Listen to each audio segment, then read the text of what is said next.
আসসালামু আলাইকুম রহমতুল্লাহ। আজ আমাদের কোরআন ক্লাসের 3 নাম্বার ক্লাস নিয়ে আমরা আসছি।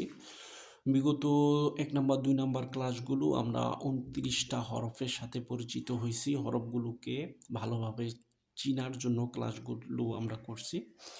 আমরা আশা করি আপনারা সকলেই ক্লাস দুটো দেখে হরফগুলোকে ঠোঁটস্থ করবেন। ওই হরফগুলোকে কিভাবে সহি শুদ্ধ করে শিখতে হয় সেই সেই ক্লাসগুলোই হবে 3 নাম্বার ক্লাস থেকে।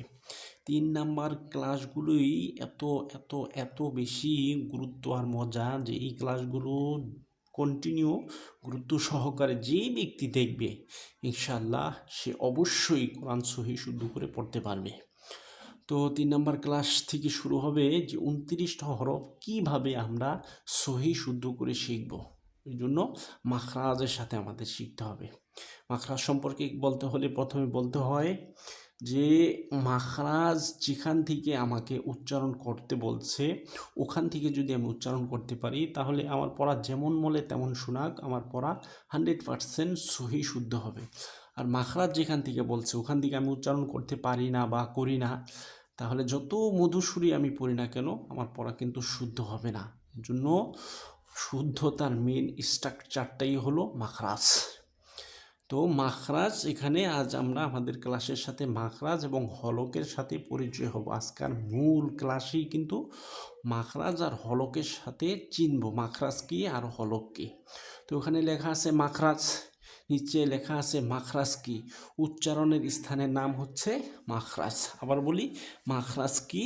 উচ্চারণের স্থানের নাম হচ্ছে মাখরাজ। বাংলায় যদি আরও ব্যাখ্যা করে বোঝানো হয় তাহলে যে স্থান থেকে যে শব্দ বা হরফ উচ্চারণ করে বা সৃষ্টি হয় বা উদ্ভাসিত হয় ওই স্থানের নাম হচ্ছে মাখরাজ।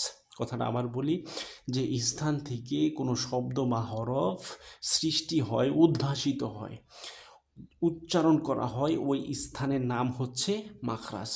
যদি একটু স্যাম্পল দেখানো হয় তাহলে যেমন এই ডাস্টার আর হোয়াইট বোর্ডটা এভাবে লাগলো।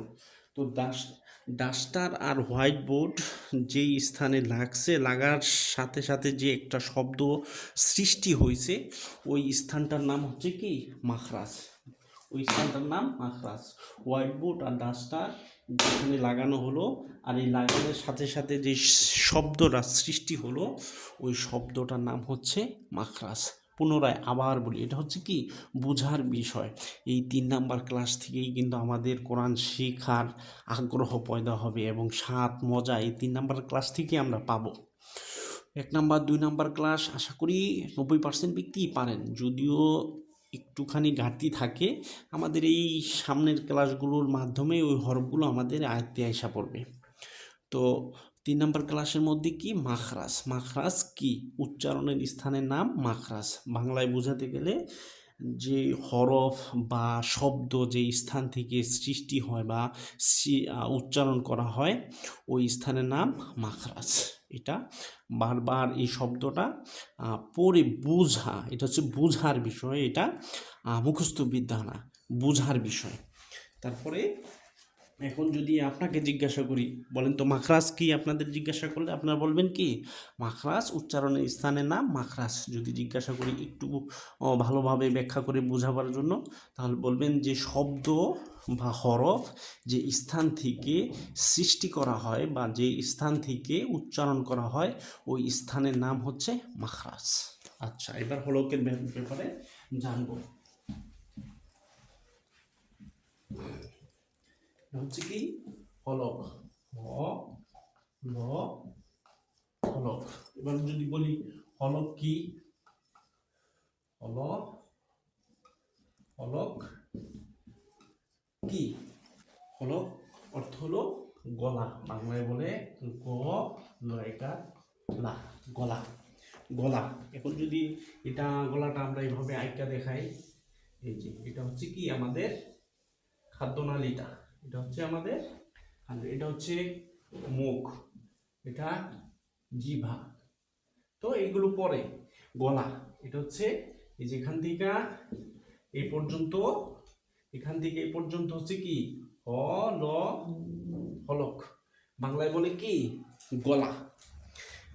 উপরে লিখছি হলক। হলক কি বাংলায় বলতে গেলে গলা বা ঢোর। এই যে দেখেন এটা কিন্তু আমাদের খাদ্যনালীটা, এই যে এই পাইপটা, এই যে এটা হচ্ছে আমাদের গলা। যেটা দিয়ে যে খাদ্য, যে এটা হচ্ছে আমাদের ঢোর বলে, ঢোর বা কণ্ঠনালী বা খাদ্যনালী, যে পাইপটা, এই পাইপ দিয়া, এই পাইপটার নাম হচ্ছে হলক। তো হলকের এটা হচ্ছে কি, এটা হচ্ছে শুরু, এটা হচ্ছে শুরু, এটা হচ্ছে শুরু। এরপরে এই যে আমাদের পেট, নাড়ি ভুঁড়ি এদিকে নিচে, হ্যাঁ, আর এটা হচ্ছে কি মধ্যখান,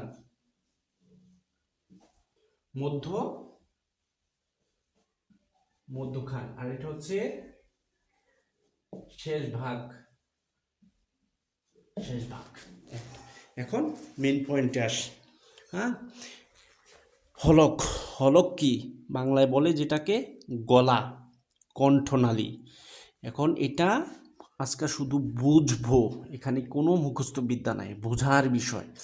যদি প্রথম বলি মাখরাজ কি, কি বলবেন? মাখরাজ উচ্চারণের স্থানের নাম মাখরাজ। যদি একটু ব্যাখ্যা করে জিজ্ঞাসা করি তাহলে বলবেন কি, যে শব্দ বা হরফ যে স্থান থেকে উচ্চারণ করা হয়, যে স্থান থেকে সৃষ্টি হয়, উদ্ভাসিত হয়, ওই স্থানের নাম মাখরাজ। তো মাখরাজ সম্পর্কে গেলাম। তারপরে আসলাম হলক। দেখেন আমরা কিন্তু অনেকেই পড়ছি হলকে শুরু হতে হামজা হা, হলকের মধ্যখান হইতে আইন হা, কিন্তু হলকটা যে কি এটা কিন্তু অনেকেই জানে না। শুধু তো এটা কিন্তু মুখস্থ বিদ্যা না, আগে হলক চিনবো, তারপরে হচ্ছে ওগুলো আমাদের এমনি হয়ে আসবে। হলক হচ্ছে আমাদের বাংলা হচ্ছে গলা, কণ্ঠনালী, এই যে ঢোর বলে যেটা। তো এটা এটা হচ্ছে বোঝার বিষয়, এবং শুরু, মধ্যখান, শেষ ভাগ এটা হচ্ছে চেনার বিষয়, এটা খুবই গুরুত্বপূর্ণ। দেখেন এই যে এটা হচ্ছে বাংলা হচ্ছে এই যে গলাটা, এটা শুরু, এটা মধ্যখান, এটা শেষ ভাগ।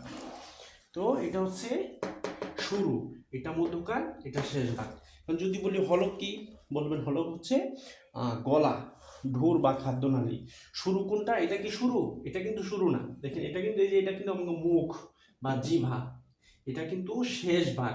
এটা হচ্ছে শুরু, এটা শুরু, এটা হচ্ছে মধ্যখান, এটা হচ্ছে শেষ ভাগ।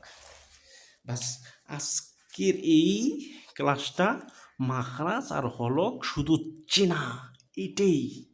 আমি তো বলতেছি আপনাদেরকে আপনারা ক্লাস করবেন, আর শিক্ষা সহি শুদ্ধভাবে কোরআন শেখানোর দায়িত্ব আমাদের। আপনারা শুধু ক্লাস করবেন, বোঝা, এখানে বোঝার বিষয়। তো মাখরাজ আর হলক সম্পর্কে আজকে যেই ভাবে বোঝানো হলো, এইভাবে আপনারা বুঝে নিজেকে প্রস্তুত রাখবেন 4 নম্বর ক্লাসের জন্য ইনশাআল্লাহ। আসসালামু আলাইকুম রহমতুল্লাহ।